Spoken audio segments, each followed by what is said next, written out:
관세음 지장보살 투톱 체제가 어떻게 보면 유교 시대에 완성된다. 우리나라 같은 경우는 조선이 들어서면서, 그리고 결국 지장보살이 관세음보살을 추월하죠. 근데 지금은 어떨 것 같아요? 작업을 중에서 연등불의 위치가 굉장히 높은 이유 중에 하나가 해상무역이에요. 근데 그 연등불의 위치가 나중에 떨어지는데, 그렇게 되는 이유는 관세음보살이 그 자리를 차지해서 그래요. 그래서 해상무역과 관련해서 그걸 보호해주는 신격, 보살, 뭐 이렇게.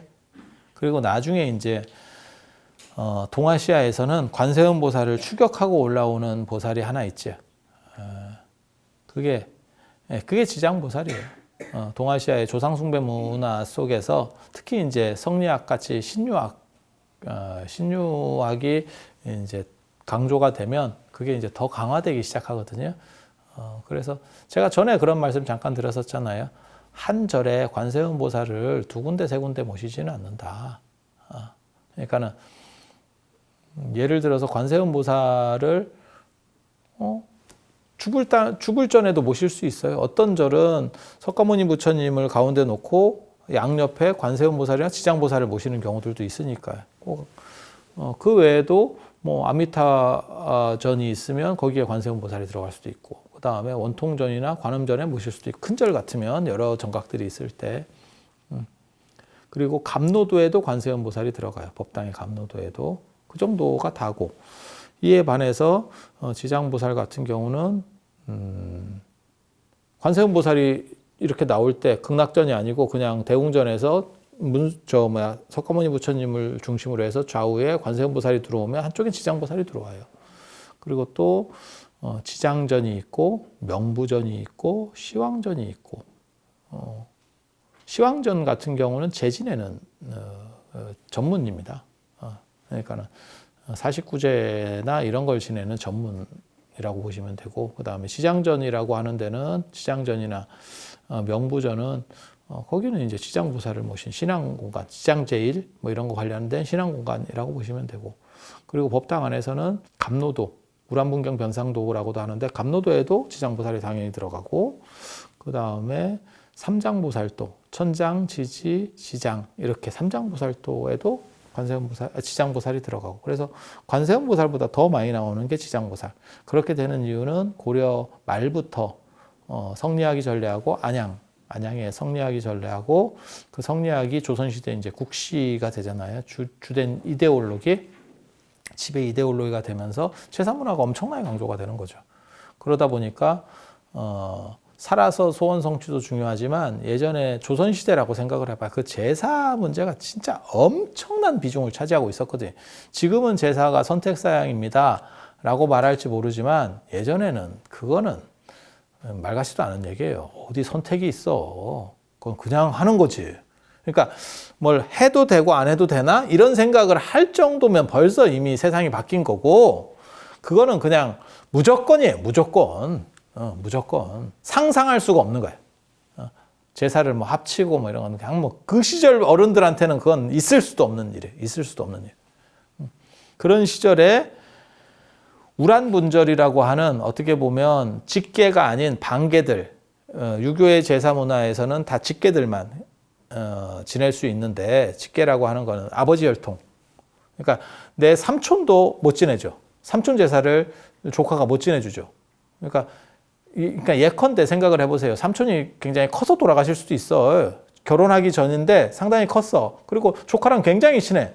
그래서 내가 삼촌이 계속 껴. 하지만 나는 직계래도 이쪽 직계는 아니죠. 그래서 나는 이쪽은 안 지내죠. 삼촌 제사 못 지냅니다. 자식도 지낼 수도 못 지내잖아. 자식은 내 밑에래도 내가 한 10살 돼서 내 자식이 죽었어. 안 그러면 한 15살 돼서 이제 하려고 했는데, 너무너무 얘가, 내 자식이 10명이었는데 그 중에서도 얘가 너무 마음에 드는 자식이야.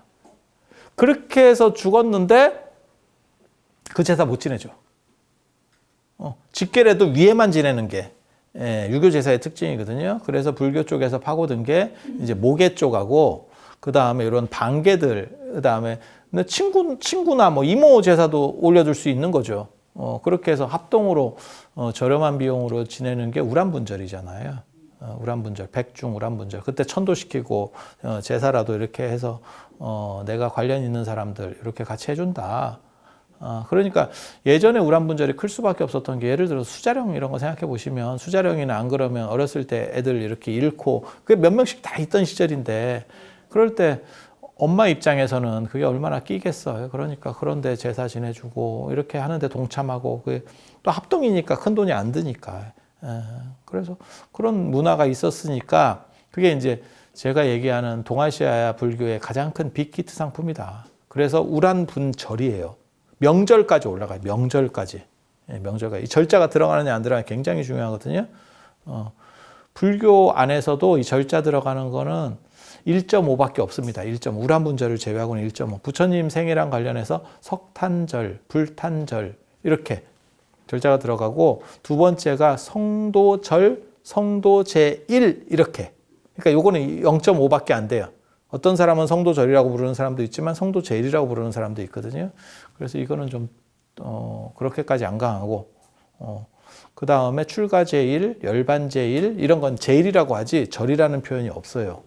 사용 용례가 거의 없습니다. 이래서 불교 시절에 석가모니 탄신일, 부처님 오신 날 관련해서는 석탄절, 불탄절이라고 하는 명절 이름이 들어갔어요. 그걸 요즘 들어서 부처님 오신 날로 바꾼 거는 제가 굉장히 잘못했다. 날이라는 표현을 쓰지 말고 어떻게든지 절이라는 표현을 써야 된다. 날이라는 표현은 일이라는 한문으로 얘기하면 일이고 한글날, 현충일 이거 같은 레벨이거든요. 이거는 레벨이 많이 떨어진다. 전통 인식에서는 굉장히 많이 떨어진다. 그래서 그런 식으로 고친 것은 상당히 잘못됐다. 물론 석탄절, 불탄절이 어감이 너무 안 좋아서 고친 것은 이해를 하지만 어떻게든 절자 들어가는 것들을 찾아서 검토가 있었어야 된다. 라고 저는 얘기를 하는 사람이고 전통사회에서 불교가 성했을 때도 그러니까는 명절이라고 하는 게 확실하게 박히는 거는 석탄절, 불탄절. 그러니까 부처님 오신 날하고 그 다음에 우란분절 딱 두 번밖에 없어요. 그리고 0.5에 해당하는 게 이제 성도제1, 성도절 이렇게. 그래서 성도보다도 부처님이 깨달음보다도 어떤 의미에서 우란분절이 더 중요한 것은 그게 이제 조상숭배 문화를 다 흡수해서 동아시아의 조상숭배 중에서 부계가 아닌 방계와 관련된 모든 조상숭배 문화를 흡수했기 때문에 그게 명절로까지 올라갈 수 있었다. 라는 얘기를 해드리는 거고 이 과정에서 지장보살이 뜰 수밖에 없죠. 지장보살이 뜰 수밖에 없죠. 그래서 지장시장이 굉장히 강조가 되는 상황이라고 보시면 됩니다. 그래서 관세음 지장보살 투톱 체제가 이제 어떻게 보면 유교 시대에 완성된다. 라고 보시면 돼요. 그러니까 우리나라 같은 경우는 조선이 들어서면서 그리고 결국 지장보살이 관세음보살을 추월하죠. 근데 지금은 어떨 것 같아요? 이제 조상숭배 문화가 쭉쭉 빠지고 있죠.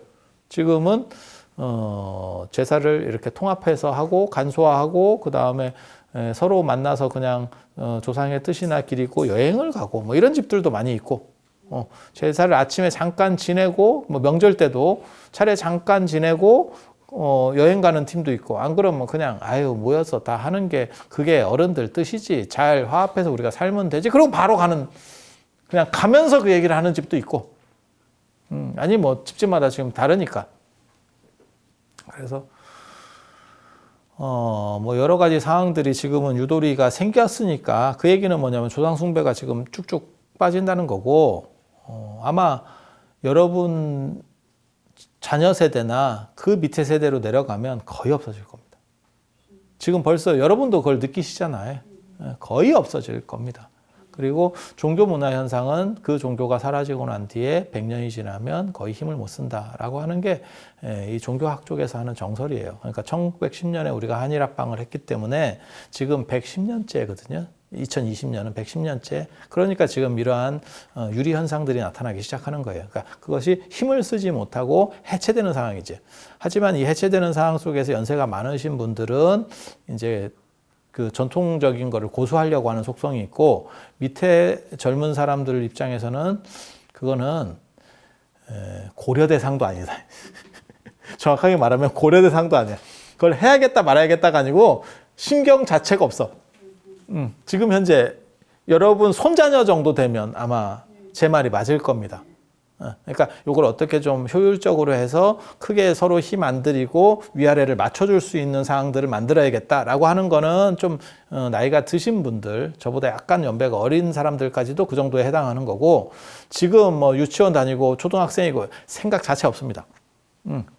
생각 자체 없습니다. 그러니까 여러분들은 그런 거 이제 밥 받아 먹어야겠다 이런 생각하지 마시고 햇반을 많이 사놓으세요. 그래서 제가 얘기하잖아요.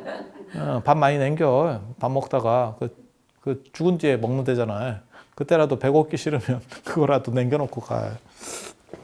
그래서 지금은 이제 지장보살 쪽이 계속 내려갈 거고, 지금 뭐 탈종교 시대, 그 다음에 4차 산업이 일반화되면서 종교가 점점 줄어드는데, 명상문화는 높아지고 종교문화는 줄어들 거예요. 그래서 관세음보살도 축소가 되겠지만, 영향력이 축소가 되겠지만, 지장보살보다는 느리겠죠. 조상숭배 문화가 쫙 빠져버리면, 이게 지금 조상숭배가 이렇게 빠지는 곡선이 아니고 이렇게 빠지는 절벽으로 가거든요. 절벽으로 지금 폭포로 가는 상황이기 때문에 지장보살이 과연 어떻게 할 거냐. 만약에 여기서 지장보살의 성격이 어른들과 관련해서, 그러니까 노년기 어른들의 삶이 건강하고 행복하게 사는 쪽으로 재규정될 수만 있으면 지장보살이 다시 어느 정도 이상의 생명력을 가질 수 있어요. 그렇지만 그렇지 못하고 지장보살이 그냥 사후세계, 지금같이 사후세계랑 관련돼요 라고 말하고 천도랑 관련돼요 하면 아마 굉장히 많이 떨어질 겁니다. 그러니까 지금 문수보살 정도 아니면 미륵보살 정도까지 떨어질 거예요. 한두 세대가 지나면. 그래서 지장제일이라든가 이런 것들은 우리가 지금 관세음보살하고 지장보살이 투톱 체제였기 때문에 관음제일, 지장제일, 초하루보름이 있고 관음제일, 지장제일. 그런데 그 중에서 이제 초하루보름 중에서 하나를 생략하는 절들은 대부분 보름이 생략되는 거고, 둘 중에 하나. 관음제일하고 지장제일 중에 생략되면 지장제일이 생략되죠. 어떤 순서로 없어지는지가 보이죠, 지금 이게. 그래서 그런 정도 생각을 하시면 되고, 이제 관세음보살에 대한 이야기는 오늘 여기까지 하고, 다음 시간에 행신반야 바람일다시 조견 오온계공, 이 오온이라고 하는 것은 사실 부처님께서 가장 많이 설하신 교설이에요. 가장 많이 설하신 교설이에요. 그런데 왜 오온 얘기를 부처님의 중심교설이라고 안 하고 사성제 팔정도라고 하느냐?